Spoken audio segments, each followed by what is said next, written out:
Ya. Esperemos unos minutitos que se conecten el resto de compañeros, por favor. El problema es que este trata mascota lunático. Lo mismo. Estuvo aquí en la guerra con los árabes. ¿Dónde está ahora? Él tiene atravieso. Espere, yo me encargo. Un montañero. Un autobús.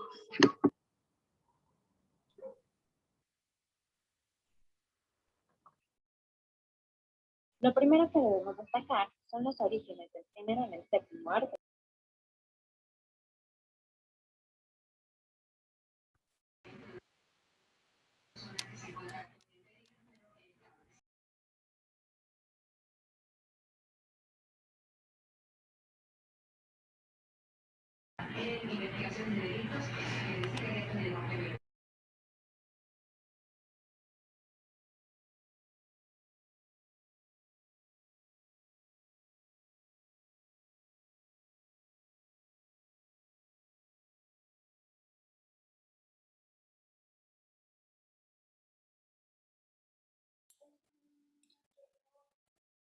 Bien, creo que estamos ya la mayoría.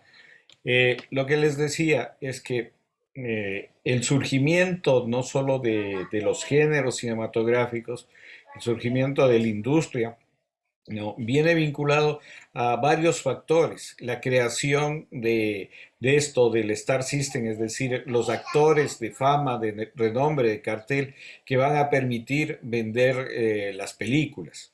Y algo que analizábamos, esto de los géneros, no solo es que apareció en esa época, o sea, hasta la actualidad, si ustedes ven, hay los géneros, inclusive en las plataformas Netflix, Amazon, Disney, vemos que hay esto también de género. Si no, vean ustedes las clasificaciones que tienen: película de terror, película de ciencia ficción o infantiles para niños. Inclusive algunos los tienen estratificados para niños de tal edad a tal edad. Entonces, hasta ahora se utiliza eso. ¿Con qué fin? Con el fin de comercializarlos. O sea, es un fin, el fin último es comercial. La pregunta que yo les haría es: ¿ustedes creen que haya un cine que esté fuera de estos géneros? ¿Un cine que rompa un poco estos géneros? ¿Conocen algo de un cine que vaya en contra de esto, de esta clasificación de los géneros? ¿Quién quisiera participar o quién conoce? ¿Qué creen ustedes? ¿O todas las películas están encasilladas en un determinado género cinematográfico?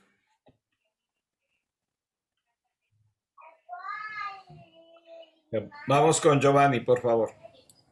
Eh, bueno, yo he intentado ver, visto cine ruso, alemán, japonés, coreano, y todas siguen la misma trama. Lo que pasa es que hay una cosa: desde que se comenzó a industrializar y se comenzó a generalizar la industria del cine, saben que de esa forma se vende. Entonces, la mayoría de personas, no conozco yo otro cine que no siga la misma trama, que no siga los mismos matices, por así decir, porque fácil y sencillamente se comienza a vender. Por ejemplo, alguna vez había visto una película que creo que es El Piano, y te toca sentarte a entenderle bien la película, verle, pero fácil y sencillamente no esperas como las otras películas que te levantas, que hay violencia, que te tiene pegado, que hay mucha música de esa épica y todo ese tipo de cosas, ¿no? Entonces, como que te pone en otra onda, pero siempre sigue la misma trama, ¿sí? Y la cuestión es de comercialización. ¿Por qué? Porque hacer una película, si a veces nosotros hacer un pequeño video dentro de lo que nosotros estamos en nuestros lugares implica una inversión, y a veces no es una inversión redituable, o sea, no regresa el dinero, sino que se va. Entonces, se necesita sacar fondos o se necesita hacer algo, ¿no? Para esa inversión. Entonces, todos siguen el sistema de marketing, pienso yo. Muchas gracias. Gracias, Giovanni, pero hay que tomar en cuenta una cosa, no confundir trama, o sea, la dramaturgia de una película con esto que estamos analizando de los géneros, ¿no? Yo les preguntaba si creen ustedes que hay algo diferente a los géneros dentro de las producciones, porque todas las películas van a tener lo que analizábamos, van a tener dramaturgia, van a tener guión.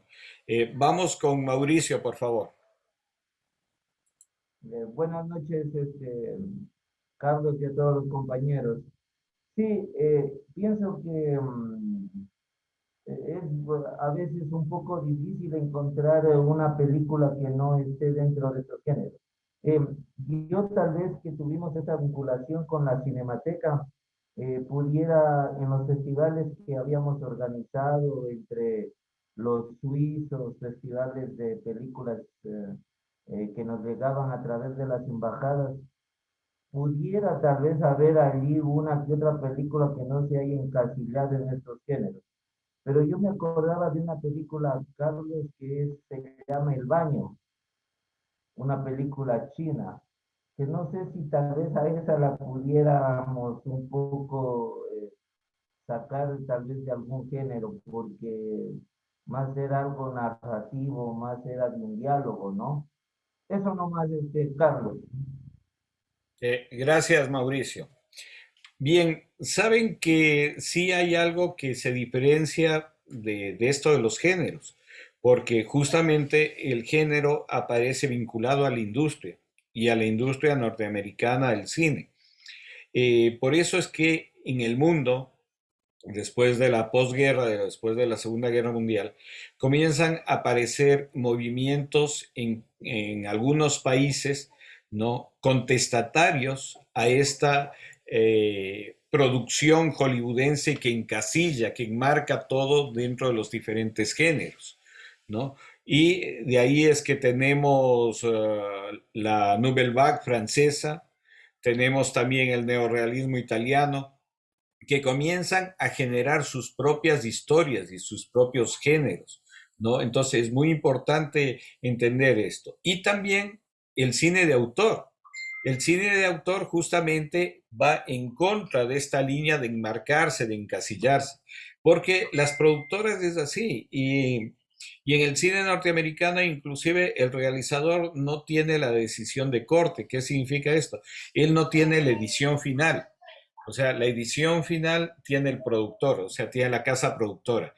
Ellos deciden cómo termina la película, cuál es el punto final, de qué metraje quieren, ¿no? Entonces, justamente como la industria comenzó a encasillar esto, es que tanto determinados directores comenzaron a generar lo que se conoce como cine de autor, ¿no? Fíjense en ustedes el mismo Woody Allen. Woody Allen, a pesar que, digamos, hace comedia, pero tiene su sello propio. No se enmarca, digamos, dentro de la industria, a pesar de que él tenía igual que hacer las películas con las casas productoras para tener la distribución mundial, ¿no? Pero ha habido otros directores, por ejemplo, Lars Trier, que comienza a generar un cine más como se conoce, de autor, e inclusive ellos comienzan a desarrollar el famoso dogma, que es ya una propuesta de ir inclusive en contra de toda la industria.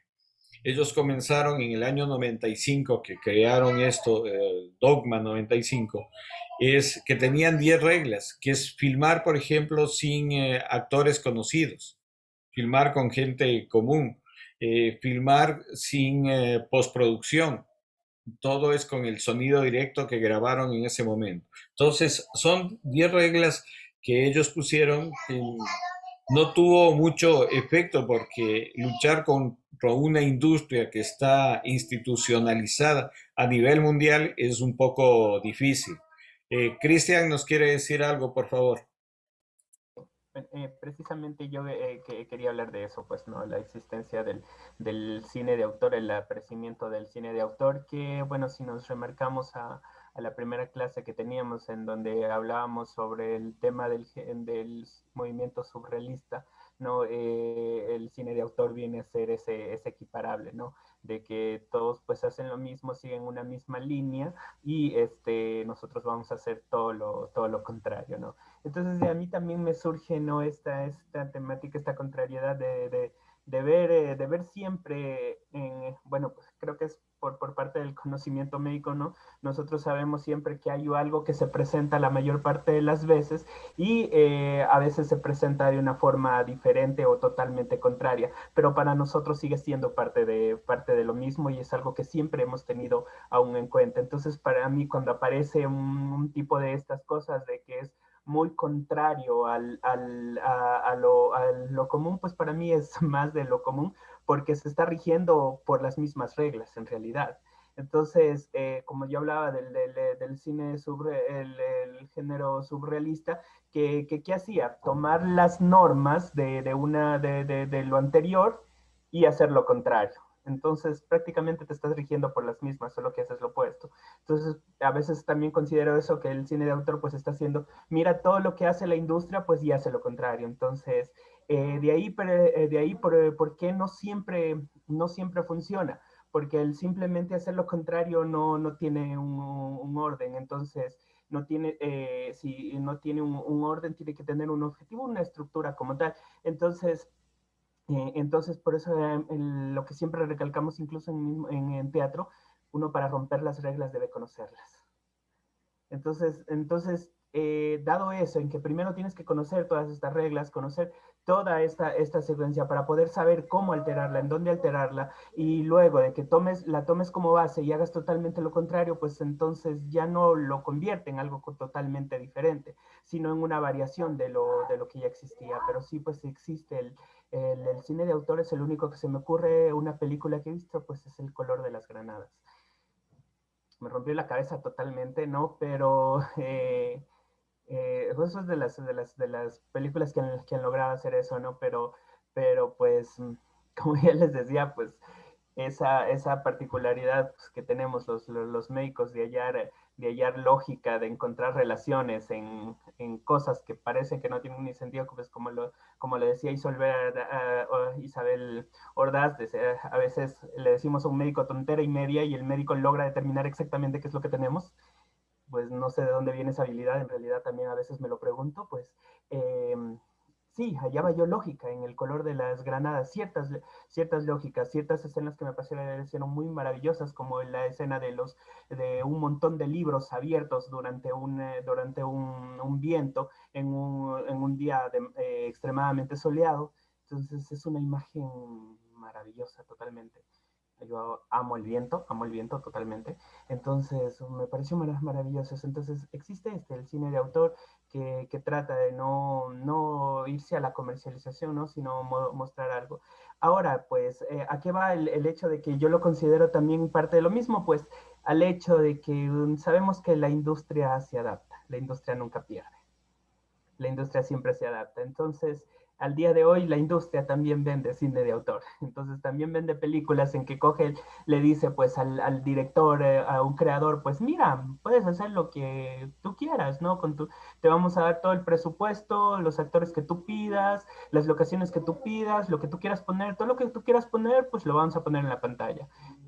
Ya saben que hay ciertos límites que no va a cruzar el creador, pues, porque existen pues los valores eh, universales, ¿no? Entonces, mientras esté bajo eso, pues también lo venden como tal. ¿Por qué? Porque, como usted lo decía, ya existe este sistema de creación de estrellas, el sistema de estrellas, entonces no va a venderlo como una película de tal género, sino como una película de tal creador. Y pues le va a sacar la rentabilidad basada en eso.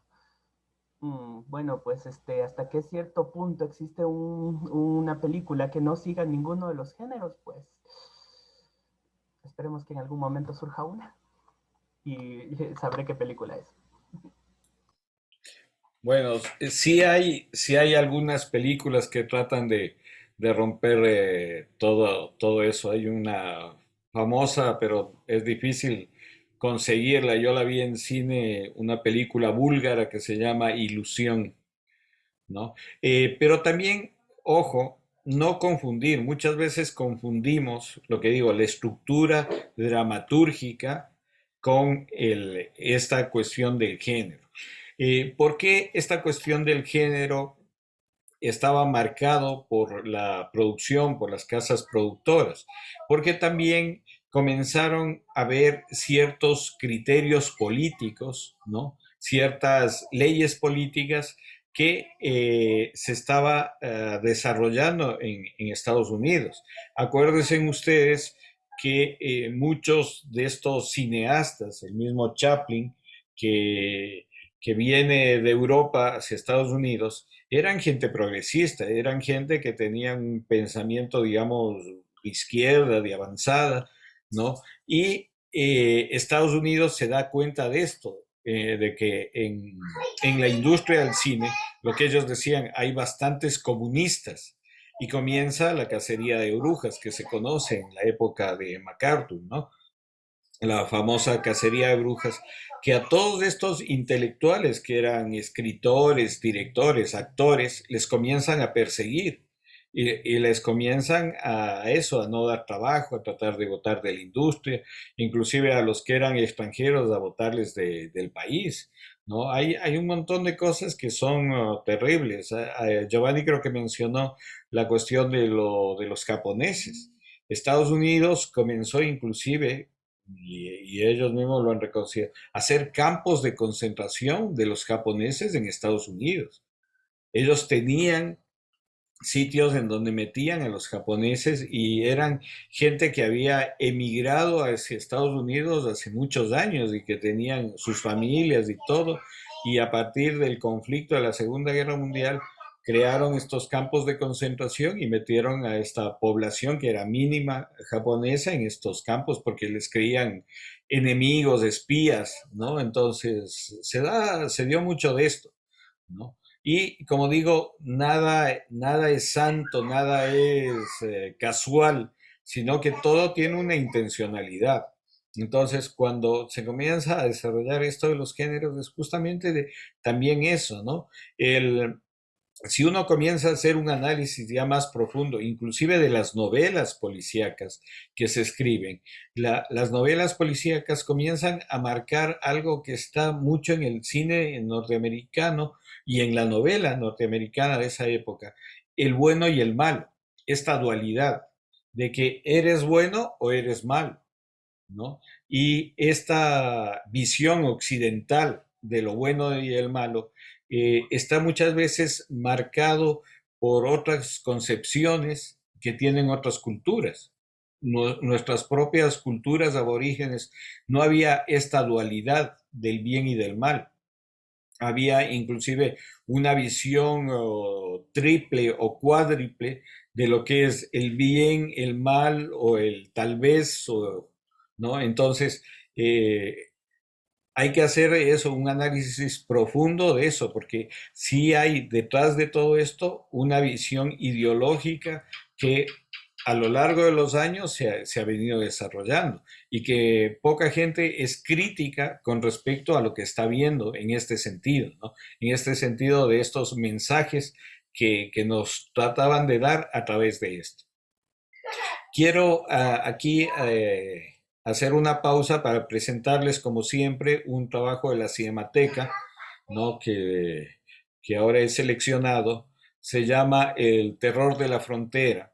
Este es un trabajo de ficción, no, no es documental y es un pequeño trabajo. Lo que se ha recuperado de esto es unos 5 o 6 minutos en la Cinemateca.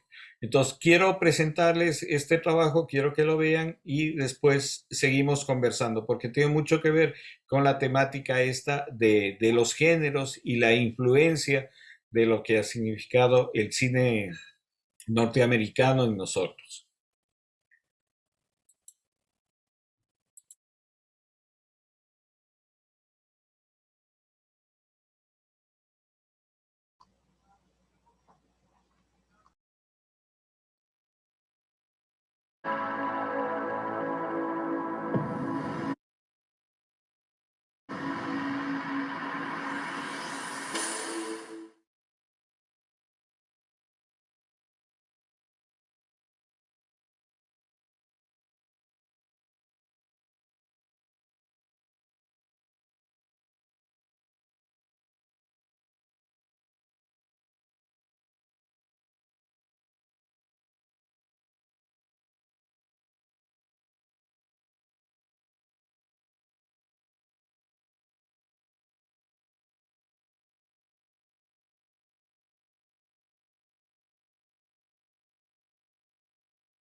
Bien, esta es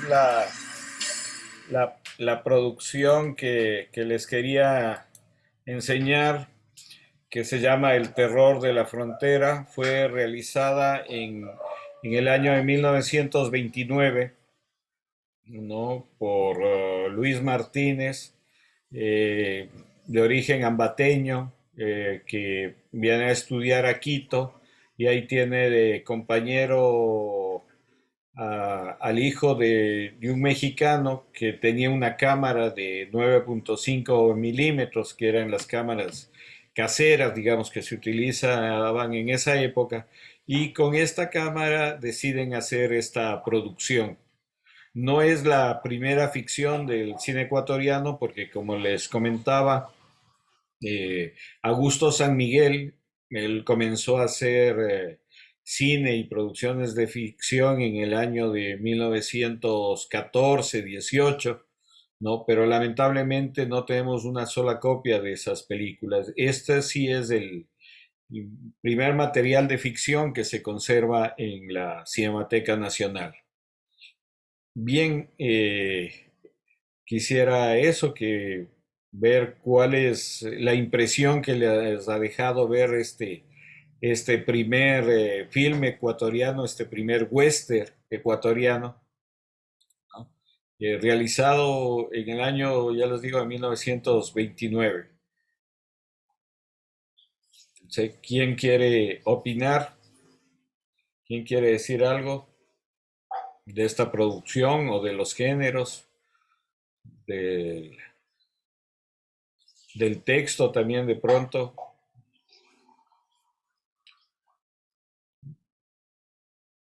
Sí, si vieron la producción o se fueron a ver el partido de Brasil-Ecuador.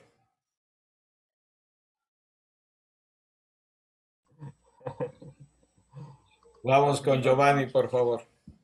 Estamos aquí. No sé, maestro, todavía quisiera que me saque de unas dudas. Eh, Quiero hacer una pregunta porque hace tiempo yo seguí un curso para lo que es elaboración de guiones de cine, ¿no? De cortos y todo. Entonces, a nosotros, y eso me sorprendió leer ahorita, nosotros nos decían que solamente hay tres tipos de género, que es el comedia, drama y tragedia. Y se acabó el asunto, nos decían.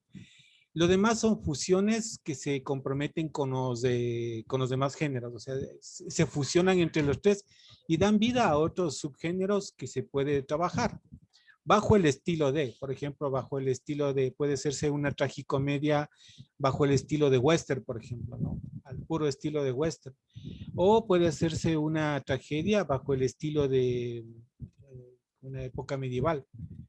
Yo cuando leí, tienen bien detallados los géneros porque cada uno de esos tiene sus objetivos, ¿no? Ahorita la película se está dando un western que más o menos trata de un héroe, pero hay algunas cosas que se desarrollan sobre lo que es entre mexicanos, me parece, y Rangers de los Estados Unidos, hecho aquí en Ecuador.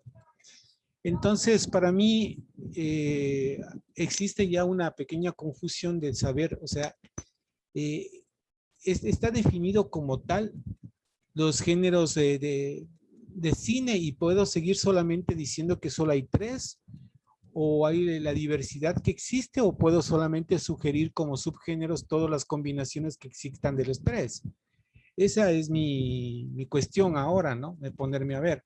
Porque en el texto yo vi muchas cosas sugerentes que me parecen con mucha lógica, porque cuando a veces yo me preparo un texto de teatro o un texto pequeño para un cortometraje, entonces sí me pongo a pensar, o sea, a quién va dirigido, qué puedo hacer en tal escena, cómo puedo hacer para que el nudo o el conflicto se me haga más interesante y cómo puede llegar hasta el otro lado hasta el final, cómo voy a llegar, cómo va a dar ese paso para la resolución del conflicto mismo, ¿no? Entonces, esa era una, no sé si me puede aclarar un poco, porque en esas dudas entré yo. Sí, Giovanni. Aquí el problema es que se confunde género dramatúrgico con género cinematográfico, ¿sí? Son dos cosas diferentes. El género dramatúrgico es el que tú te refieres. En el género dramatúrgico de la dramaturgia, ahí sí tienes drama, tienes o tragedia, tienes comedia o tienes la combinación de esas dos, sí. Pero eso es género dramatúrgico y tiene que ver con la dramaturgia. Acá lo que estamos viendo y en el texto que se les mandó es género cinematográfico, que es completamente diferente. Porque, por ejemplo, lo que veíamos en la película de El Halcón Maltés, ¿por qué se le considera cine negro? Primero por tratamiento fotográfico, ¿no? El cine negro tiene unas características específicas en el tratamiento de la fotografía, es decir, se maneja el claroscuro, ¿no? Se maneja justamente esta iluminación con zonas de oscuridad, zonas de claridad, ¿no? Eso es como una codificación del género, ¿no? Y es importante entender eso. Otra codificación del género es esto del protagonista, ¿no? El protagonista es este detective que eso, que lo resuelve todo. El protagonista está como por encima de todo, es otra de las características. El protagonista, alguien, no en este taller, en otro me decía, es que es casi inexpresivo. Sí, es una forma, no es que viene de una escuela diferente de actuación, sino que el género era así, lo determina. Si ustedes se ponen a analizar películas de esa misma época, El Ciudadano Keynes, Casablanca, que son como las clásicas, van a ver un determinado tipo de actuación que se estaba dando en esa época. Entonces, eso es lo que marca un género, ¿no? Un género cinematográfico que es diferente de lo que conocemos como género dramatúrgico. No confundir, digamos, esas dos etapas o esos dos tratamientos que son diferentes. Por eso es que esta autora en el texto que les di es que habla de los subgéneros, que es ya la combinación de los diferentes géneros cinematográficos para producir otra cosa, que es lo que se está haciendo en la actualidad. Cristian nos quiere decir algo, por favor. Bueno, pues ya, ya saben que yo siempre termino enfocando en una cosa distinta y viendo algo distinta, ¿no? Y mientras todo el mundo se preguntaba, cuál es la historia, cuál es el bueno, cuál es el malo, qué tipo qué género es, bueno, pues yo me preguntaba simplemente eh, cómo hicieron ese incendio en una de las escenas, cómo lograron ese incendio y más que en sí de cómo lo lograron, dónde consiguieron el valor para hacerlo, porque por lo que se puede ver, o sea, de a de veras quemaron algo, ¿no? Y algo grande, no fue pequeño, ¿no? Y entonces, ¿en dónde consiguió a la gente que no fuera de poder ponerse todas esos, esta vestimenta típica mexicana que consideramos, el resto del mundo consideramos que es típica de la mexicana? No sé cuál exactamente sea la ropa típica mexicana, pero pues creo que no era complicado, pues no que usen esta vestimenta, ¿no? Pero que decidan, sí, grabar, pararse cerca de algo que se está quemando, que se está incendiando, ¿no? Algo que recién se está haciendo, pues acá en el país. ¿Dónde consiguieron esa gente, no? Y bueno, pues respecto al género cinematográfico al que pertenecía esta producción, pues claramente era un western, ¿no? En donde y igualmente creo que recalcaba lo mismo, ¿no? El mostrar al tejano, porque el héroe, el que aparecía ahí de negro, era un tejano, lo ponían como el texano mismo, ese que es el bueno, pues y el malo, pues un pistolero proveniente de por acá, ¿no? Un bandido que lo ponían como tal. Bueno, y respecto a lo que decía Giovanni precisamente, ¿no? De si cuántos géneros existen, cuántos...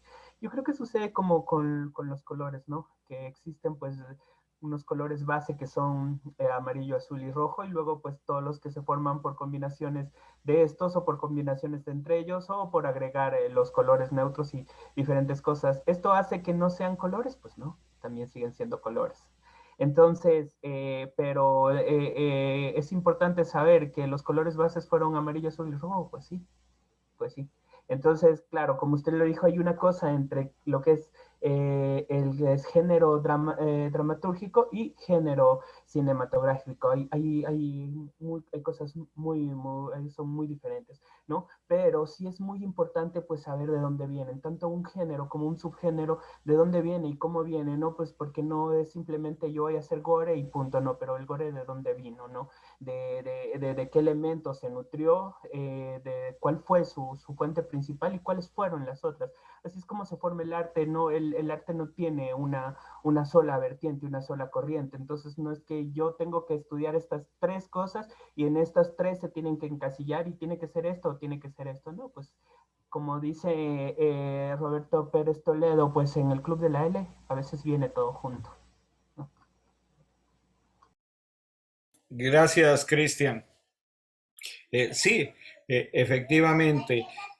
Yo lo que les hacía reflexionar con esto del terror de la frontera es, fíjense en que en Ecuador, que estaba haciendo sus primeros pininos en el cine, cómo tienen esta influencia del cine norteamericano en esos años, o sea, cómo ya es tan fuerte que al protagonista lo llaman tejano, ¿no? Y entonces, eso, primero, que me parece que ya hay una producción, inclusive ustedes ven ahí un grupo de vaqueros que montan muy bien, que parece una película real del oeste, o sea, hay una gran producción detrás de este trabajo. ¿No? Se ven disparos, o sea, ahí no, en esa época no creo que ellos tenían balas de salva, o sea, disparan de verdad porque se ve el fogonazo de la pólvora cuando se dispara. Entonces es una producción grande realmente, ¿no? Para la época. Pero también lo que vemos es que en esa época sí era una influencia de lo que ellos veían. ¿Y qué veían? Películas mexicanas, películas norteamericanas. Tomen en cuenta que la Revolución Mexicana es del 1910, ¿no? Y comienza a desarrollarse también el cine mexicano, el cine de la Revolución Mexicana, de Zapata, de todos estos. Y ese cine también se difunde bastante acá en América Latina, ¿no? En Ecuador seguramente vieron muchas de estas películas de Zapata, de la Revolución, y vieron películas norteamericanas. Y hicieron este híbrido, porque sí, exactamente. El tipo se llama el Tejano y los otros están con estos sombreros típicos mexicanos, ¿no? El grupo este. Y yo creo que seguramente consiguieron esa vestimenta porque, como les comentaba, Luis Martínez, cuando estudia acá en Quito, tiene un compañero mexicano y seguramente el papá debe haber sido cónsul o algo y él pudo conseguir esa vestimenta. Pero lo importante aquí también es que arman una producción grande en esa época aquí en Ecuador, porque se ve bastante gente que monta bien a caballo, ¿no? Hay algunos detalles, sí, de actuación que digamos, como eran gente que eso, que era más de vocación antes que un trabajo ya netamente profesional con respecto a la actuación. Pero, ¿por qué les había puesto esto? Justamente para que analicemos esto de los géneros y cómo también, perdón, los géneros se va dando por la influencia, ¿no? Por la influencia de este cine que comenzamos a consumir. Y algo que decía Cristian, uno muchas veces se quiere separar y es parte de lo mismo, pero yo creo que sí es importante concientizar el hecho de que estamos influenciados de o influenciados por, ¿no? Y mucha gente dice, por ejemplo, a mí me gusta el cine de acción. Claro que te gusta el cine de acción, las películas rápidas, porque toda la vida te han dado eso, toda la vida en la televisión has visto eso, toda la vida en el cine has visto eso, o sea, no has tenido otra posibilidad.